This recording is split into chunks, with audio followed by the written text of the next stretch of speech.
a link to this recording so that you can follow it up and come back to me anytime with your questions if you have any. And of course, I'm looking forward to a lot of interaction even after the webinar. The second thing that I wanted to tell you, there's a little change in the format of the webinar. Those who have attended my previous webinars, they have been more information centric, as in I've been sharing a lot of information and people have been asking questions. But this time we want to make it a little more meaningful, and there would be information to start with, but I'll give sufficient amount of time for all of you, those particularly who are grappling with anxiety and anxiety-related issues, not only just for yourself, but people who are close to you. You may please bring up those cases and would like to deliberate. And we have a very good, knowledgeable audience. They can also chip in. And I think you can go back with some understanding of how to heal. No, I will not be giving prescriptions because for that, I always believe I'm very strictly a follower of the fact that without doing a detailed consultation and arriving at a diagnosis, all prescriptions are speculative, which actually does more harm than good. And I don't want to go there. Okay. I hope you will understand that. Thank you very much. So with that, let me share the screen. Say goodbye to anxiety with Bach Flower essences. There is a reason I have titled this way. Saying goodbye is something that the medical science is not endorsing. According to them, anxiety cannot be healed. And from my personal experience, and when I say personal experience, 8 out of 10 people who come to me are suffering from some kind of anxiety or the other. And I'm very happy to share with you that almost all of them, while a couple of them have got completely healed, the others are well on their healing journey. So it's a myth that anxiety cannot be healed. It may not be with medicine, and I'm not sure about other modalities because I don't practice any other modalities, but definitely with Bach Flower essences, anxiety can be healed.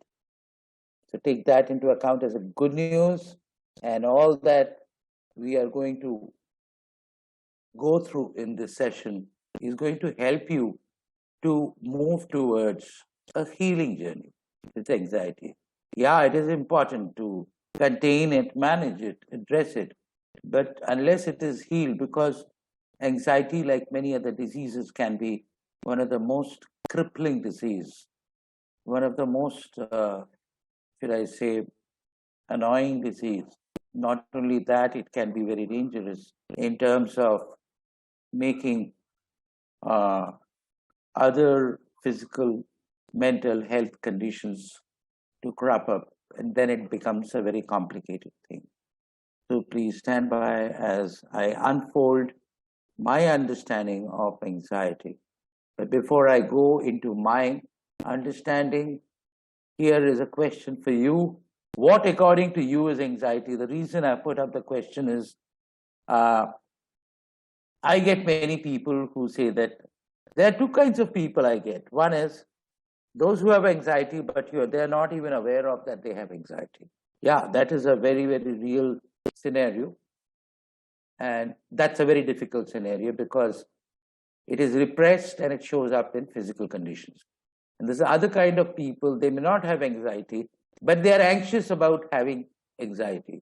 So they will, first thing is say that I have anxiety. And I have to tell them that Dr. Bach has clearly said that the name and the nature of the disease is of no consequence whatsoever. It is the symptoms, and more importantly, the cause of the symptoms, that is of importance to us, which we heal. So, before we get going, I think it's important to get a common understanding that this is anxiety. So, what, according to you, is anxiety? I'll hand over the control to Pooja so that she can put up a whiteboard and you can write your answer. Yeah. So what, according to you, is anxiety? Yes, feeling of constant discomfort, mentally and physically.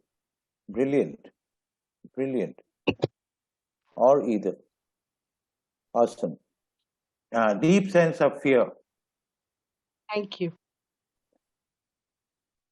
persistent worry. Brilliant. I'm having a very, very knowledgeable and wise crowd, and I'm feeling very proud and happy about it. Thank you very much. Let's have a few more statements. So will it be okay if we talk about it? Absolutely. Pooja, can you just capture it when they talk about it? Whatever, talk, chat box. All right, whatever. Please So, talk. according to me, it starts with, as I have written over there, it starts with just a small amount of worry, which seems very normal because as humans with a day-to-day life, the way things are going, there is bound to be some amount of worry about either your work or about your family or about anything. So it just begins like that. So it is a state of uneasiness, a restlessness that you feel, but which you think is very normal and it's very common. Over a period of time, when this is left unattended, that's when it starts to boomerang in a bigger manner. Awesome. Awesome. Fantastic. So, yeah, I think this is great. Let's hear some voices.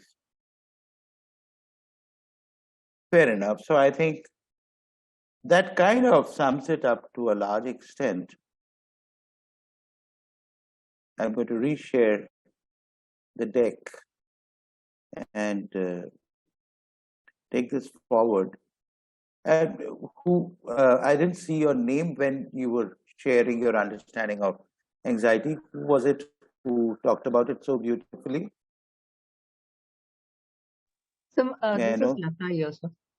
Lata, very well presented. Thank you very much, Lata. Thank you, sir. What is anxiety? Okay, so I think what Lata said, being over vigilant or worrying a little bit about the task at hand, maybe there is a deadline approaching and you're not sure whether you're on time, or maybe there's an examination causes a lot of anxiety among students, or maybe guests are coming at home, you know. So there could be many situations where there's a certain sense of preparedness, where you are over vigilant and you are worrying about the situation. But the element of fear when it comes in, oh my God, what if it does not happen? So there are two statements. Remember, oh my God, I'll come to that a little later. What if it does not happen? What if, oh my God? That makes it anxiety. In terms of physical symptoms, and especially for those who are, some of us are not so tuned to our emotions. So it shows up immediately. And even if they are tuned, palpitations, hyperventilation, sweating, feeling tired, it drains a lot of energy from our limbic system, not from our limbic system, sorry. It pumps a lot of blood in our limbic systems because it gets you ready to act. It's the reptilian brain at work at that point in time, which generates a lot of cortisol and gets you ready to fight or flight. Okay. As a result of which, there's a lot of energy and blood that is drawn from the smooth muscles, causing you to feel exhausted. Some people sweat, feel restless and tense. It may or may not be accompanied with panic. Now, this is interesting. I am coming to it in a bit. Anxiety per se is all that we talked about, but having gone out of control. The mind is not in control. It's absolutely futile for a person who's in throes of anxiety to be advised that, can you control your mind? Can you stop thinking? Can you think of something very positive? Nothing will work. Nothing at all will work because the mind is not in control. And when I'm going to share the dynamics of how anxiety happens, you will get to know why it does not happen that way. The other thing that is there, as I said, fear is an important element of anxiety. The first step for anxiety to get easy is to acknowledge that there is fear. It could be fear of something going wrong. It could be fear of something very bad going to happen. It could be fear of you falling seriously sick or your loved one falling. There are a number of fears. It could be fear of going out and meeting with an accident, all sorts of things that happen. Yes, negative thoughts are an important element of anxiety that has gone beyond control.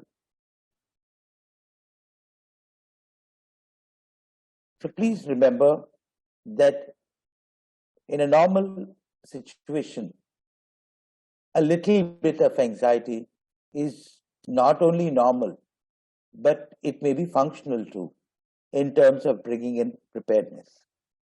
However, as Lata said, if it is not attended to at that point in time, or if it does not subside, or if it sustains with your mind being out of control, you immediately need to seek professional help. The second thing that I want you to know is when we are talking of Bach Flower and anxiety, Bach Flower remedies are magical. And people know of one remedy world over, and that is rescue remedy. And you take rescue remedy and it subsides for a little while. My dear friends, your anxiety is not gone. That is a palliative, that is allaying the onslaught of anxiety for a while till it comes back again. So while Bach flowers are magical, the magic, real magic, is being able to know the intricate dynamics of anxiety and be able to heal that entire dynamic over a period of time and making sure that after some time, even if it comes, it is manageable. And preferably, after some more period of time, it does not come at all, which is possible. So here are some common symptoms for you to recognize anxiety. I think most of us know that, but what we need to be a little careful about, for example, nausea may not be always related to anxiety. Inability to concentrate may not always be due to anxiety. So you need to be very careful about it. So it's only a professional who can trace it back to the cause and thereby heal it. But if you go to somebody and say, I'm having heart palpitations, I have had this lady who used to very often had to visit the cardiologist, and every time the cardiologist will send her back saying, there's nothing wrong with your heart, it's stress. Because in the medical world, they dismiss this by calling it stress. And then when she came to me, I helped her understand that the heart palpitation, the arrhythmia that happened, and along with that, the hyperventilation, was all about anxiety. And believe you me, in 3 months' time, it was all under control. But of course, she went through the therapy for about 1 year till her anxiety was almost not there. Once in a while, it will happen. And she had a composite from me, which was there for her to manage it if it comes once in a while, and that too in very dire situations where maybe it is important for one to be anxious. So, little careful about not assuming that these symptoms means anxiety. Now, coming to panic, and I'll bring those two statements over here. Oh my God, what if?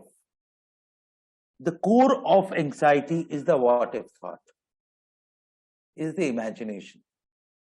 And I'll share with you a little later how does it happen. But oh my God is the panic situation. So not everyone will say, oh my God. Those who are in anxiety, some of them will just go into imagination and say, what if? But there are others who will get into a panic situation and say, oh my God, what will happen now?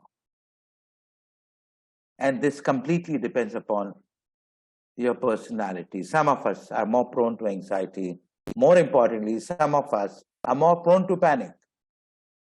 In fact, there are people who even without anxiety may panic. It's completely dependent on personality, and those who have done some study with Bach Flowers would know that there are 12 archetypes, and one particular archetype is very prone to panic.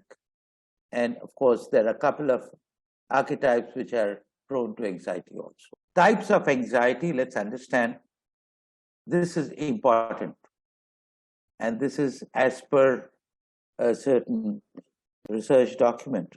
They have classified only these few as anxiety. So agoraphobia, I think all of us have heard of it. And more importantly, if you look at the definition or the explanation, you will see it is very common, where people don't want to go out, people don't want to go to a journey make a travel, people don't want to go into a mall, and if they are somehow taken there, they feel panicked, they feel trapped, they feel helpless, they feel embarrassed. Generalized anxiety disorder, we all know about it, is excessive fear, and the fear can be a known fear and an unknown fear, or a combination of both. Illness anxiety disorder, I don't know how many of you have come across. There's this lady who would, and she's still there with me, I think she's been there for more than a year now, and she's almost got healed another 3 months, and she will be out of therapy. She used to come every now and then and say, no, I think I'm getting an attack of paralysis. Or she will message me. I am 24/7 connected with my clients, late in the night saying, I think I'm losing my mind. Or she also has physical symptoms. She will say, do you think I have colon cancer? You see, the anxiety of something very serious, a serious illness, one may contract, and that can create a havoc. That is illness anxiety disorder. Interestingly, behind that, there is another cause, which typically I have noticed. I have dealt with many cases of illness anxiety disorder. People who are seeking a lot of attention, they suffer from illness anxiety disorder, or what used to be earlier known as hypochondriasm. Panic disorder, we have talked about it. Performance anxiety, especially in students, executives, even housewives. As I said, guests are coming over, or the maid has not come. How do I manage everything? So it's all about the fear of failure. Everywhere there is a fear, if you notice. I have talked about a fear associated with all types of anxiety. Selective mutism. This lady, very accomplished danceress, came to me whenever she also worked in the corporate, and whenever she had to talk to a crowd of people, online or otherwise, and especially if it was an unfamiliar crowd, she will go mute, she will go quiet, she will go blank. The words will not come. Fluency was deeply, deeply affected. That is selective mutism. And very, very common in children, young children especially when they're starting school, needs to be addressed at that point in time, else it can grow up to having speech problems when adults. carry that into their adulthood. Separation anxiety disorder, we have seen this in animals a lot.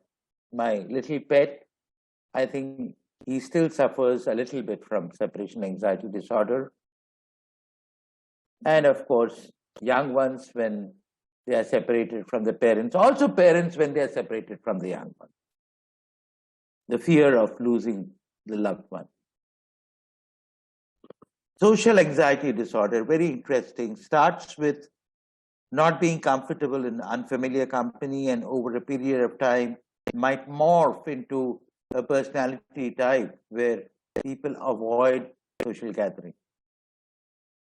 Specific phobias of different things, of heights, of closed spaces, of animals, of insects, of snakes and whatnot. Those can take one to an anxious situation. So these are the typical types of anxiety that we know. And I'm sharing this with you that if there's anything over and above this, it may be an anxiety. For example, OCD is not an anxiety. Or for that matter, any delusional disorder is not an anxiety. But having said that, anxiety can lead to some of the other mental symptoms. I'll come to that. There is a slide on that. But they may be linked to anxiety. And I had this patient who had anxiety and OCD combined, very difficult to heal, a 22-year-old boy. Anxious to the extent that he will not want to go back to his college, and OCD to the extent that he will always like to clean himself of what he believes is guilty. He will not go to the college, feel guilty, and then get into an OCD trap. What are some of the possible complications that anxiety can lead to? Now, this is very important. Now, those who are thinking that, okay, it's fine, it's a little bit of anxiety. In Hindi, they call it ghabrahat, it's fine. Actually, it may not be. Anxiety and depressions are like two close cousins. Left unattended, unhealed, unmanaged, it can alternate anxiety and depression. It can lead you to substance misuse. By the way, substance misuse can make you anxious, and anxiety can lead you to substance misuse, because that's how you tend to manage the discomfort. Sleep issues, digestive or bowel problems, this is the most common problem. IBS, 100% is because of anxiety. IBS, GERD, celiac disease. Medical profession has names of diseases. We, Bach Flower practitioners, are very simple in our approach. The many IBS patients that I've had, or patients with digestive or bowel issues, I have traced them back to some kind of an anxiety or the other.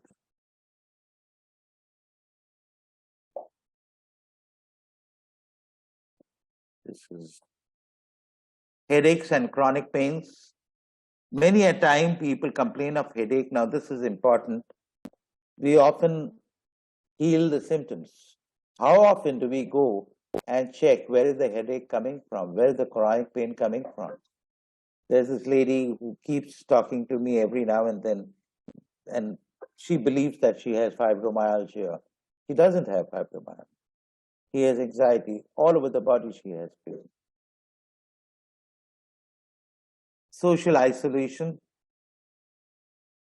This is very, very common amongst people who are higher up in the rank in the society. Problems functioning at school, at work. I have patients who have come talking about they simply cannot concentrate at work, who definitely, even at work, they cannot. And there was this person who actually was threatened to have to leave his job. And from there, he not only went back, but started performing well. 6 months' time it took. Poor quality of life, where the discipline one needs, the physical discipline, the day-to-day chores that one does, all goes for a toss. And finally, suicide. Acute anxiety can, because my mind is not under control, right, can lead a person to commit suicide. So those are some of the consequences. I have not included one thing over here, and I think I should have. One of the most serious impact of unhealed or unattended anxiety is cardiac disorder. And please be careful that if there are cardiac issues that are showing up along with anxiety, anxiety needs to be healed first. Yeah, medicine can help you manage the cardiac issue, but it cannot be healed unless the anxiety can be healed. So, gastric issues or gastroenterological issues, cardiac issues, and many other issues, especially at a physical level, if they need to be contained and if they need to be cured, then anxiety, the underlying anxiety, needs to be healed. So, what are some of the risk factors? Who are the ones, or what in a person makes a person more prone to anxiety? History of mental health disorder. Somebody came with a PTSD history, and later on, we realize that the anxiety comes from the PTSD. Childhood sexual abuse or negligence, even. Very important. So the child, it is important for your child that child does not feel neglected, and it is also important for those who are healing children to find out the history if there has been uh, any kind of abuse or negligence in childhood for a full-grown adult. Trauma, any kind of trauma. I did talk about PTSD, negative life events. This is very important. So when anxiety happens and you get into that imagination space where you imagine there's a fear of something that might go wrong, you actually take patterned situations from your past and impose it on your imagination. What if I don't have any money? What if I lose my job? Those could be some of the negative life events which you replay in your imagination. That's why you are more prone to anxiety if you have negative life events which have not been dissolved. The trauma due to that has not been dissolved, and the events are still there. The past memory is still there. Severe illness or chronic health conditions can lead to anxiety. Substance abuse, as I said, can lead to anxiety. Being shy as a child can lead to selective mutism.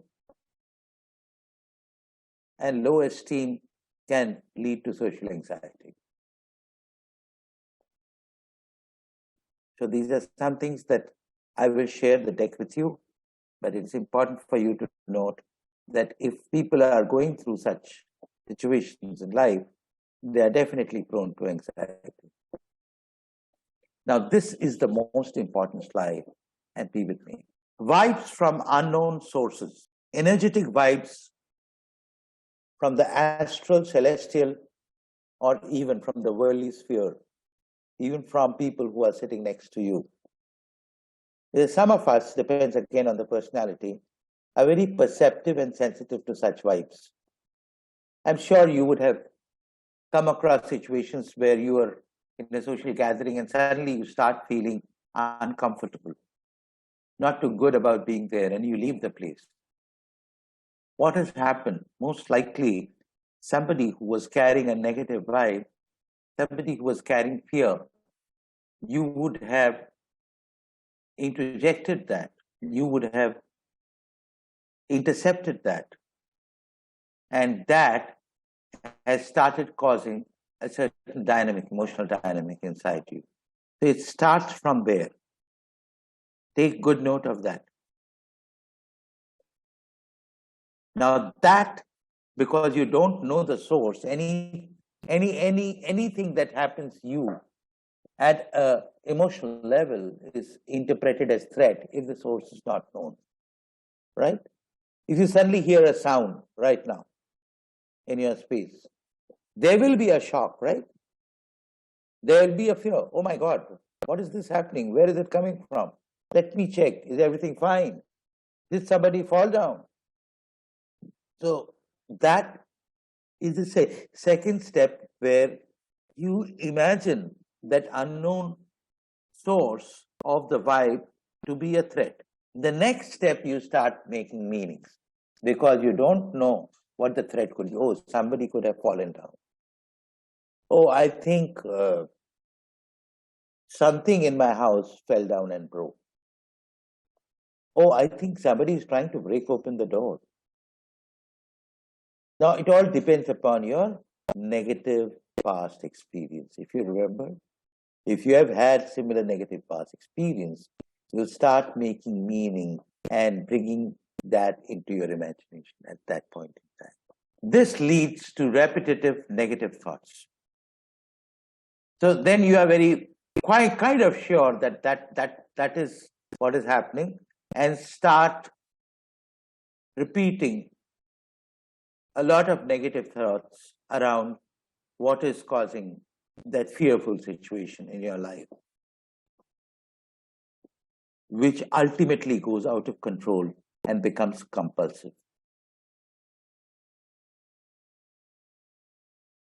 Once it becomes compulsive, you're already in a state of anxiety.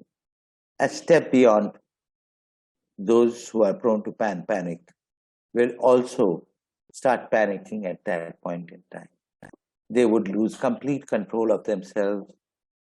The situation is not in their hand. Just when they need to concentrate more and think clearly, they cannot think clearly. And it's a state of nervous breakdown. At this state, I would like to pause for a while and check if anyone has any question. This you won't find anywhere else. This is from my experience of having healed or having helped people to heal of anxiety. Any questions? It's not more of a question, it's more of a I'm not very clear about what I would call it as a question Whatever. entwined in sharing, because I Yep. have personally gone through quite a few of things that you had enlisted, that as a child the person would have gone through certain stages, situations. Mm-hmm. And it's Mm-hmm. been 6 years that I have been now taking Bach Flower remedies, and that's when I started becoming more, open to Bach Flower remedies, and I started learning the next levels, and I've started giving it to my family. But the thing is that my question is that as a person, Pooja, of Pooja, I mine lost you in between. be healed so that the next level can be achieved. Okay, now Yeah, can you Pooja, hear me? yeah, I Hello? can. But in between, you said Hello? something. Yeah, Pooja, Can can you you hear me? hear? Yeah, yeah, I can hear you. Can you hear me clearly? Hello? Now I can. Now Huh. I can. I- In between, a part of what Yeah, you said is lost. But let me I'll just rephrase. repeat. My question is primarily that for a person who's been taking remedies for almost 6, 7 years, and especially started with the feeling of over anxiousness and anxiety in certain situations which happened, and what you've just talked in this half an hour, it is all absolutely, really, really extremely relevant. And I have experienced all those stages and seen how it has affected my life, because I've been personally penning down it for me in past 6, 7 years. For me and my family, I've been giving. But the question is that when does a person, that feeling becomes very strong sometimes, that when will this layer be healed so that the next layer reveals and I work on the next layer, because sometimes those No, no, layers no, don't seem to no. heal. That is. See, today the practice of batch has moved to the third level of evolution. Earlier, Hmm. the peeling of the onion was the way to go about. But Hmm. today, as we practice in all that batch, we have the entire emotional landscape of the client right at the beginning. And we address the complex interplay of emotions at the same time. For example, I'm just looking at this diagram. If I stop the meaning making and the imagination aspect of it as a layer to start with. And I don't address the compulsive thoughts going out of control. At the same time, I'm not healing anxiety. Yeah, that's But right. having said that, so the approach, hear me now, this is very, very crucial. What you brought out was very crucial. We address a complete condition at the same time. It's not layer anymore. So anxiety is a condition we address. However, having said that, before that, we need to address the condition which brought a person to the state of anxiety. For example, negative experiences of the past. We need to first address that. Otherwise, that will linger on. And every time a person comes across a situation, my reaction or response to the situation would be still governed by the memories of the past. You understand? Yeah, So it is understanding not only the interplay of emotions between people, but the interplay of different conditions in a human being. That's why I'm saying it is more client-centric, it is not remedy-centric. And why people, even after taking batch for so many, there are so many who have come for so many years, have not got healed, is because they have taken for not the entire condition to be healed, a part of it to be healed. Right? Now, that does not help. The condition still remains. Now, I have to think myself as an individual, as a whole individual. It's a holistic science. It's not, we don't look at a person broken down into symptoms. We actually look at the person as a holistic science and the condition as a whole, and then try to understand what are the components of the condition, and therefore, what do I need to bring in to heal the condition as a whole. So the composites that are given to an anxiety patient for a period of time, not just a few months, but maybe sometime years, maintain and contain a approach in which the conditions are healed either sequentially, if it is a precondition to anxiety, or one after the other, or parallelly. Now, there are situations where I get, for example, anxiety and IBS. Okay. Now, interestingly, now please understand, there's a lot of understanding required. How many of you know about the gut-brain axis? Not really. Yeah. So IBS is typically caused because anxiety leads to the gut-brain axis going out of balance, leading to less secretion of serotonin in my intestine, making me more prone to anxiety. Do you understand the vicious circle? So, because of anxiety, my gut gets affected. My gut gets affected, serotonin is not released. Because serotonin is not released, I get more prone to anxiety. The next time when anxiety happens, maybe it happens for a smaller cause, not as much as it was earlier. So I need to address IBS and I need to address anxiety at the same time so that the gut-brain axis can start working properly. And then the natural healing mechanism of the individual will take charge over a period of time, and people get healed of IBS. Who said IBS cannot be healed? IBS can be healed. Or for that matter, somebody has developed cardiac issues. Now there are other remedies for that. First and foremost, we need to understand what part of the anxiety has led to the cardiac issue. See, it's a very complicated thing. Unlike what people have understood, it is simple. Yes, the remedies are very simple, but human beings are not simple. They're very complicated. So that complicated labyrinth, we need to make meaning of that and then make composites and then administer and then make sure whether you administer sequentially or parallelly. This is what will lead to healing of anxiety. Otherwise, there will be shreds of anxiety which will remain. But thank you very much for bringing up this. The sharing was very important, and I'm sure many who are here would have gained from this sharing. Anybody else who wants to share anything, who wants to ask a question?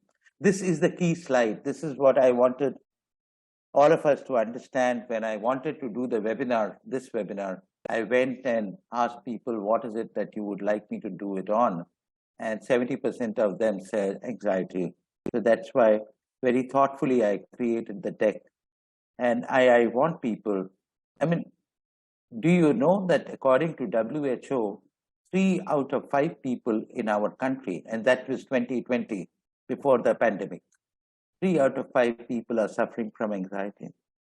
So it's that serious. Sure. So how is GERD and anxiety related? You were saying Very simple. Any gastrointestinal issue. It is not necessary. It can be. GERD can also be associated with anger, by the way. So you need to first do a complete emotional diagnosis. Physical diseases are mere symptoms, right? Dr. Batch has again and again yelled at the top of his voice, and yet people are going astray and trying to address physical symptoms directly without doing any emotional diagnosis. That disheartens and disappoints me. But upper abdomen, typically upper abdominal issues are mainly because of anger, especially if there is burning associated and belching associated. But it can also be because of anxiety. In fact, the other day, one client of mine, she said, and the client, and those who are Bach Flower literate, the client is a hardcore agrimony, doesn't have any idea of deep-seated anxiety that she's suffering. And the other day, she reports saying that my stomach is bloated like a balloon. I said, why? What happened? I don't know what has happened. It is hurting. It is bloated like a balloon. So I did a little bit of probing, and I realized that this is morning, that the previous night, she did not sleep well, and she was going through a lot of anxious thoughts. By the way, those who have anxiety, the worst time that it attacks is early morning and night, when you are wanting to sleep. So there are certain sleep composites that you need to give to an anxiety patient, so that the healing also happens in the sleep.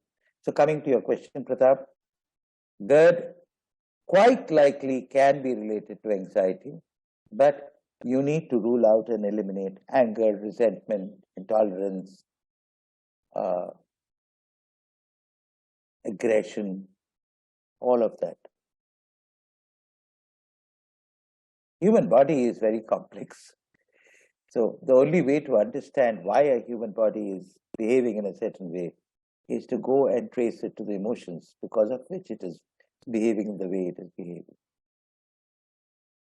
And glad to share with all of you my book on physical ailments and Bach Flower essences is on the way. Half of it has already been written. By the end of this month, hopefully, I will send it for publication. And then it will be available for all of you. So one other follow-up, given I see like homeopathy also, okay, they kind of get into the emotions and try to treat, right? So how was Batch different from that? Thank you for asking this question. According to Patanjali, which was later on confirmed through quantum science, there are 5 layers of our existence. I'm sure all of you know that. The physical layer, the vital layer, the mental layer, the supramental layer, and the bliss body, right? You read it up, Panchakosha by Patanjali, or you can say 5 bodies of consciousness as per quantum science. Now, different modalities work at different layers. For example, Ayurveda works on the physical layer, acupressure works in the vital as much as Reiki and pranic healing. Homeopathy works on the physical and the mental layer. But there is a layer which is called the supramental layer. I don't know how many of you know that the ultimate role of Bach essences is raising the level of awareness, heightening the level of awareness that we come with. So I don't know, those who have taken Bach for a long period of time will support me that after some time, just before it gets completely healed, you will come to a stage when before a certain emotion comes to a surface, you become aware of it. And the moment you become aware of it, it is gone. Now, because Bach is working at that level, it is also working at the unconscious level. And believe you me, all the symptoms that we are trying to heal, the causes lies in the unconscious. The beliefs, the attitudes, the biases, the stereotypes, the principles, the dogmas, all the conditionings that we carry. And without healing that, Bach, no matter how great a therapist you are, cannot completely heal a patient. Symptomatic healing is not healing. It is just a relief. That's why I said a little while back, Bach Flower remedies are magical, provided you are adept enough to be a magician to show the magic. I hope I've answered your question. So homeopathy cannot completely heal anxiety. There are a lot of people who come to me having done homeopathy. It has been contained, but it's not got completely healed. At least up until now, I have not seen anyone being completely healed of anxiety using homeopathy. There are other modalities, of course, which also work with the unconscious. So if I can work with modalities that are healing my unconscious, which is where the cause of the conscious feelings, thoughts, and actions are lying, there's likelihood that anxiety can be healed.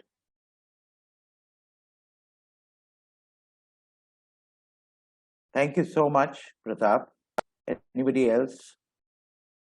Preeti, I suppose you have reached home. If you would like to chip in, you want to ask something, share something, whatever. Okay. I'm moving forward, but if you want me to come back later, I have no problem. Okay. So this is for those who are not so conversant with Bach Flower. But even those who are conversant, I am just wanting to remind, please, please, please don't look at Bach Flower remedy as Bach Flower remedy. Just imagine them to be vibrations in a bottle. That's it. And if you go through this map of consciousness, you will see how our remedies, their vibration levels are much higher than the emotions that they heal.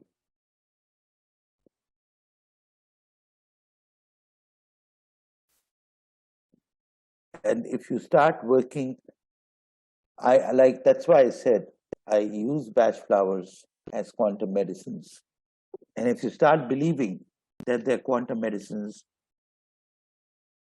new doors of understanding Bach and therefore healing others will be open for you. For example, you will then be working on using Bach flower to heal relationships, using Bach flower to help people do well in their jobs, using Bach flower to help people get over financial crisis. Because vibration is everywhere.